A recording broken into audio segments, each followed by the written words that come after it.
கடன் வாங்கினவர், அதான் advance வாங்கினவர் Dhanush, advance கொடுத்தவர் 5 ஸ்டார் கதிரேசன்.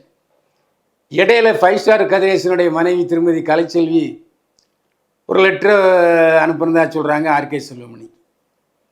ஆனால் ஆர்கே செல்வமணிக்கு அனுப்பாமல் வேற யாருக்கும் அனுப்பி அந்த கடிதம் ஆர்கே செல்வமணிக்கு வந்திருக்கு.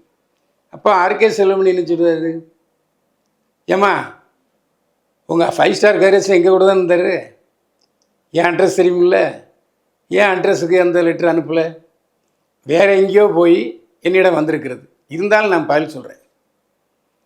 உங்கள் கணவர் கேட்கும்போது 16 கோடி தான் கொடுக்கணும்னு கேட்டார். படத்துக்கு கால்ஷீட் கேட்டு தனச்சியிடம் சொல்லவே இல்லை. நாங்களும் எவ்வளோ வாதாடி வற்புறுத்தி நிர்பந்தப்படுத்தி சொன்னோம். 8 கோடி ரூபா நீங்கள் எல்லாரும் வந்து கேட்குறதுனால நான் தரேன், 10 பைசா அதுக்கு மேலே தர முடியாதுன்னு தனுஷ் அறிவித்து விட்டார். உங்கள் வீட்டுக்காரர் திரும்பி நான் 16 கோடியிலே நின்றுட்டுருக்காரு.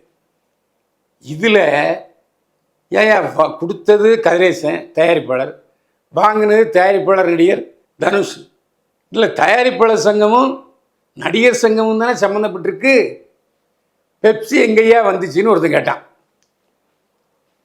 ஆர்கே செல்வமணி எப்படி அப்பட்டாள், அவர் சொன்னார், அட பாவிங்களா, நானாக வந்து இந்த இடகுட்டி தொலைகிற பிரச்சனைகள் தலையிடலப்பா. எங்கிட்ட நடிகர் சங்கத்திலேருந்து தயாரிப்பாளர் சங்கத்திலேருந்து இந்த பேச்சுவார்த்தையில் நீங்கள் கலந்துங்கன்னு சொன்னாங்க. லெட்டர் வந்துச்சு. பெப்சிக்கு லெட்டர் வந்ததன் காரணமாகத்தான் நான் போனேன் தவிர சம்மன் இல்லாமல் நான் ஆஜராகவே இல்லை. இதில் ஏன் பொங்கலை என்னையா தப்பு இருக்குது, ஏன் என் மண்டை உருட்டுறீங்க, அரசியல்லாம் பண்ணுறீங்க.